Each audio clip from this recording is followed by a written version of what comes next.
everybody, it's Kim here from Kyms Homestead. How are you today? All well, I hope. Well, today we're going to be filming the second part of filling up all the garden beds, and you'll see what I'm using. Basically I'm using all the sticks and logs and leaves and newspaper and cardboard and pretty much everything that I can find, because there's quite a bit to go into these beds. Yes, they will sink down over a period of time, and I will be getting some more compost and just giving them a good top up before I'm ready to plant. And by the time that I'm ready to plant, they'll all have settled in reasonably well.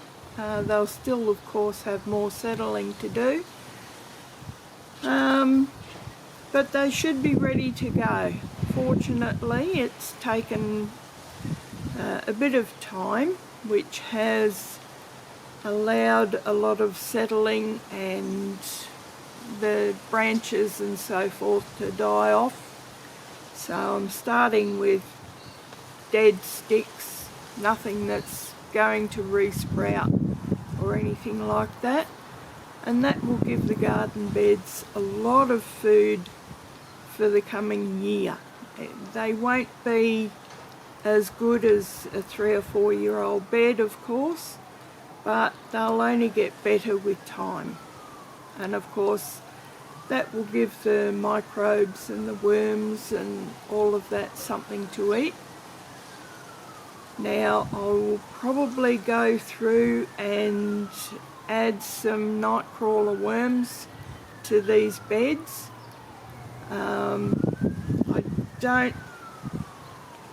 There's really not enough of the native worms here because it's such compact, hard clay soil.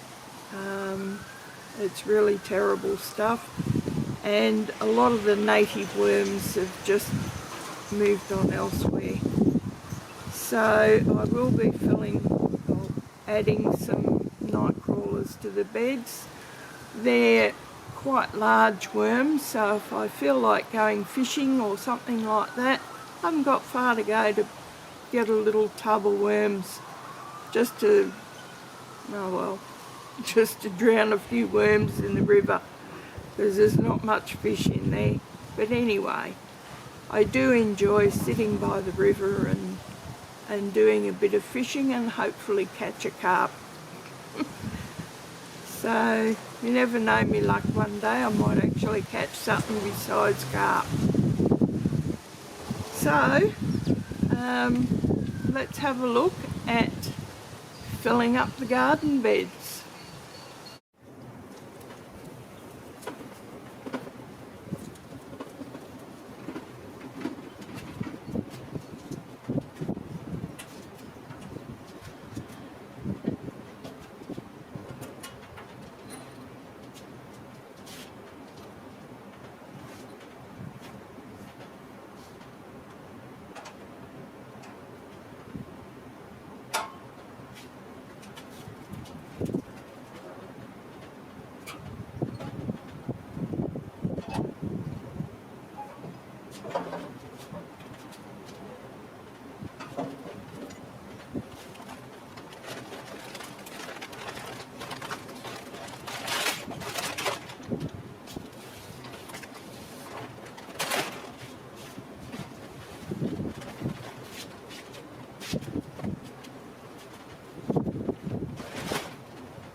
So, in filling these beds, as you see,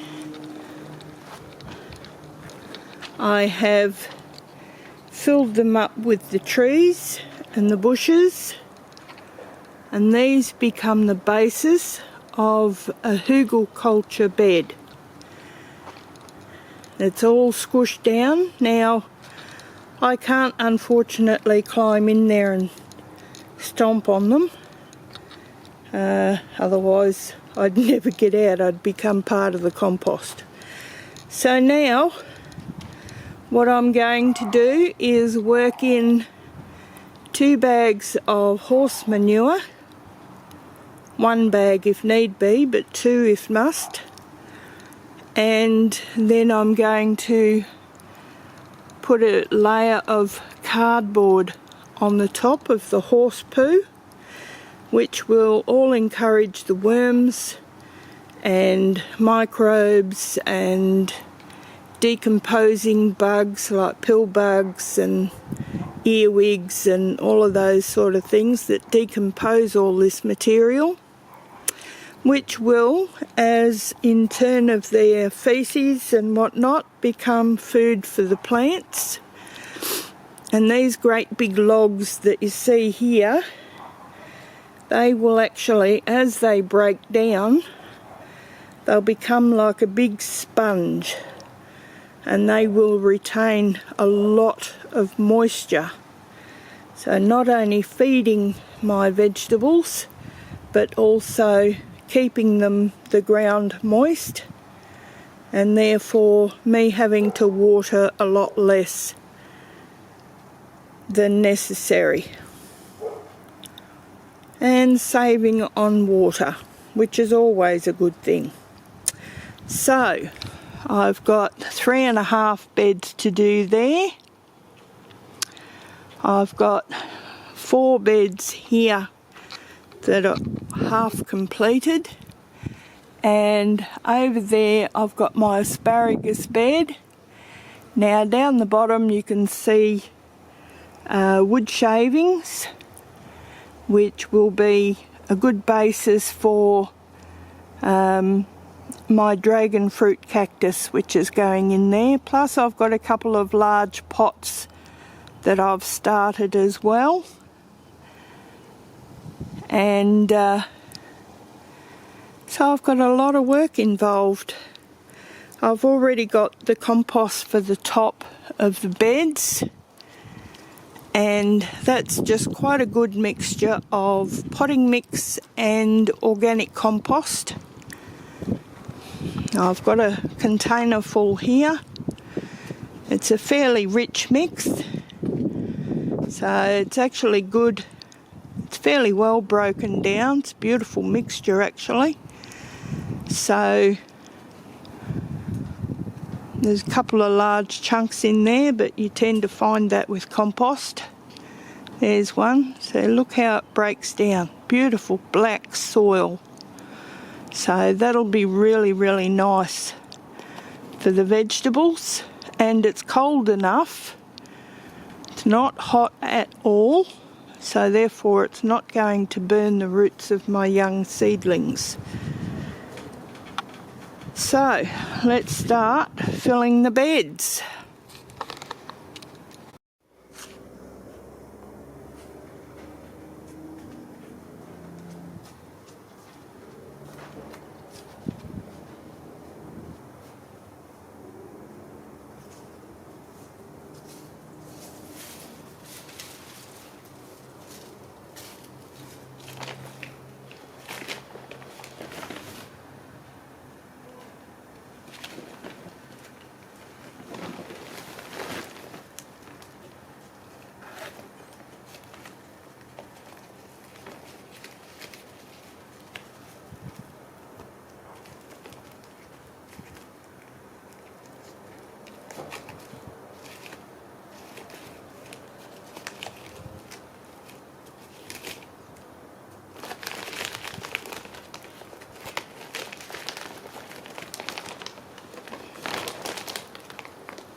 Now it's time to get the hose out and give it a really good spray down.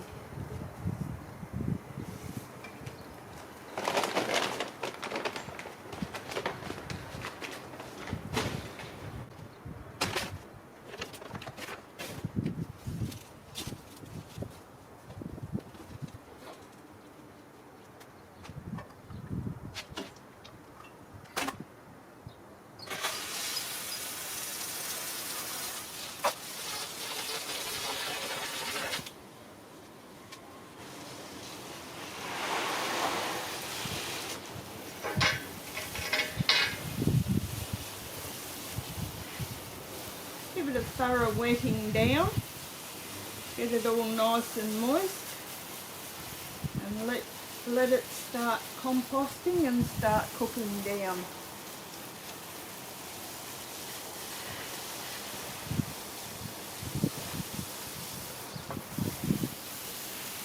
That's the beauty of doing this through this time of year. You've got time to let it compost down a little bit before putting your tender veggies in.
Cardboard back on.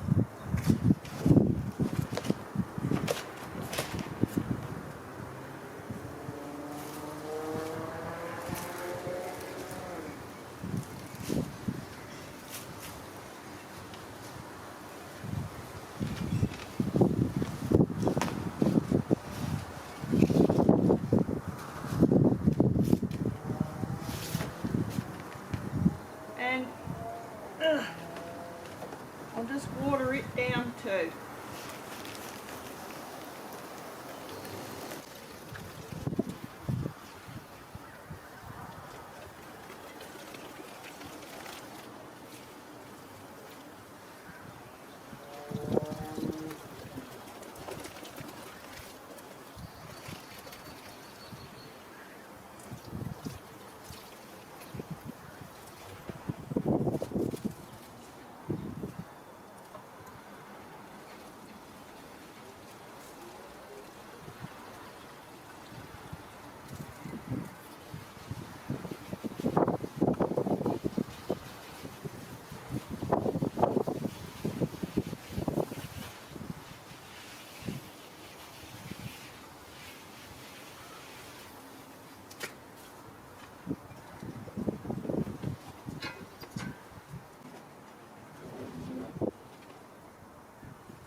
Now for the first layer of compost.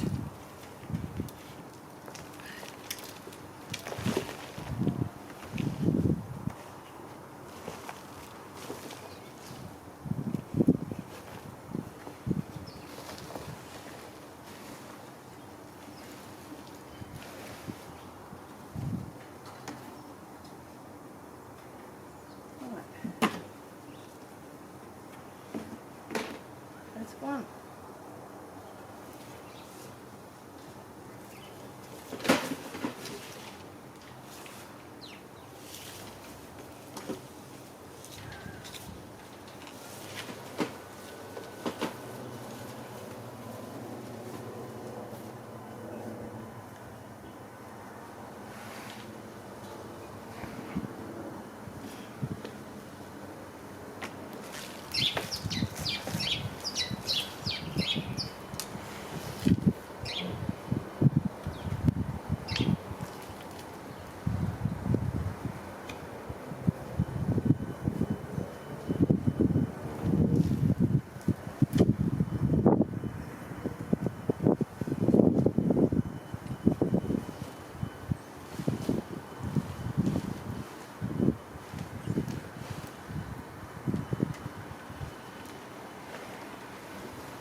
There we go.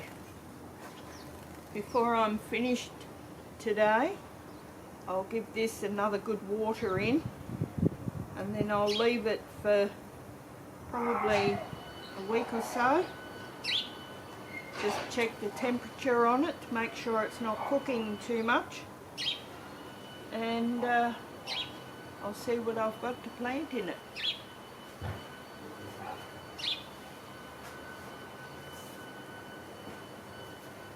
It'll also give it time to drop down a bit, because it will drop.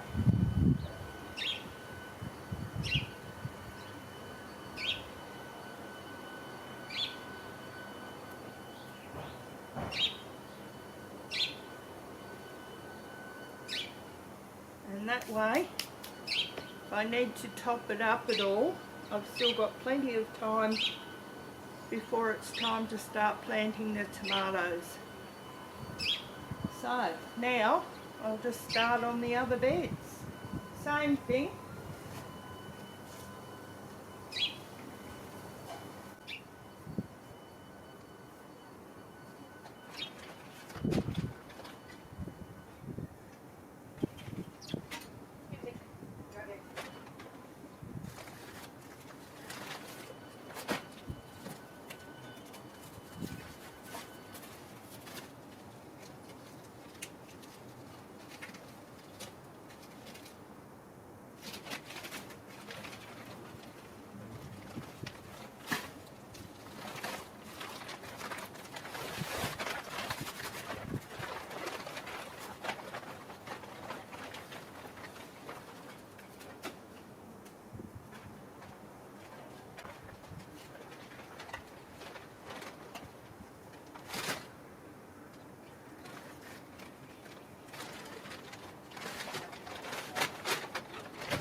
And there's my little cart all loaded up, ready for the next round.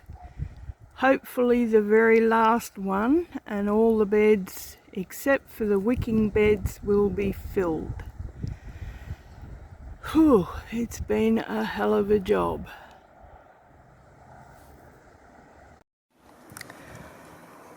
Well, there we go, the beds are full, and about the only thing I've got to do now is let it sit for a day or two, probably about a week actually, and then just top up the beds, re-water them in, and then cover with mulch. So there we go, guys. We've chopped up all those trees and made Hugle beds out of the long raised beds, and quite a few of the smaller ones as well.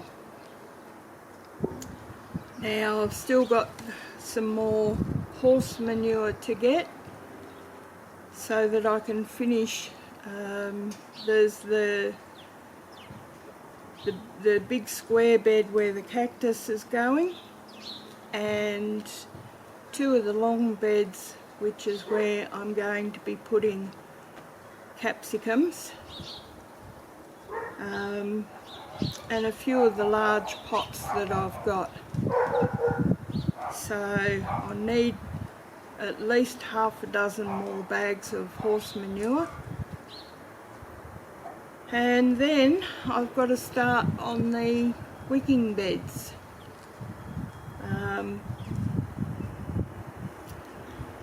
Yeah, so I've got to work out what sort of a water delivery system that I want on the wicking beds, and also work out some sort of a watering system on these other beds. They will need a watering system because, trust me, when it's 40 plus degrees, I'm not going to be out here watering first thing in the morning. So it'll be a tap timer and a drip system of some sort. So that's it for this one, and the garden is slowly coming along. I can certainly see the good outlay of it, and I think it will work well.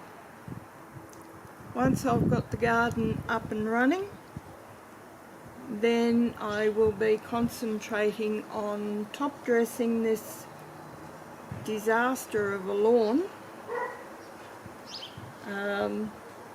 It does need,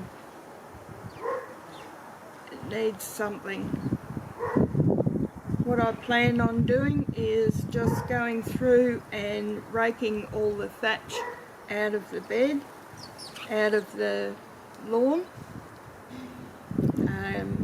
trying to aerate it as much as I can, and then go through with some more organic compost and just put a light layer of compost over the top, encouraging the lawn to grow up through it and refresh the lawn.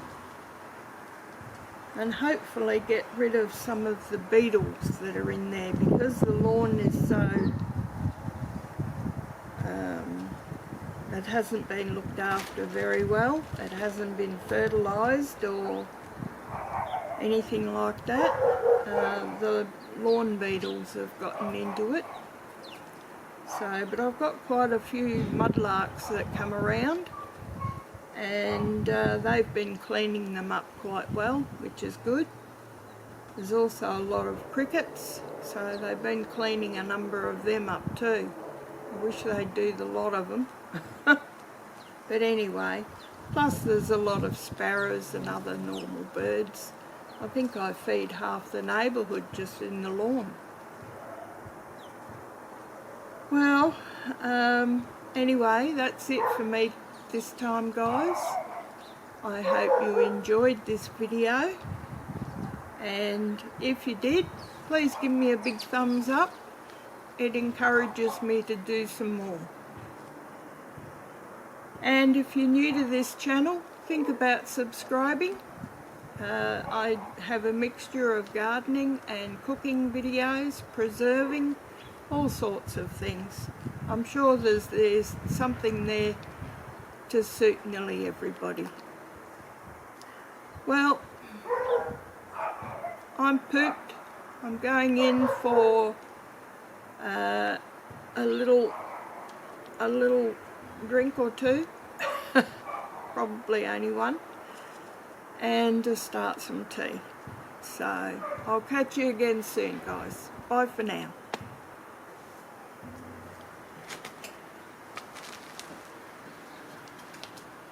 Oh God, I'm too old for this shit. Well, I was just trying to get another load of dirt or compost and fill up my potato buckets, and this happened. So my good old trusty trolley has given up the ghost. I'll have to see if I can get somebody to try and weld it for me. Weld it back on, or pot rivet or something. Damn, I'll have to do it all by trolley now.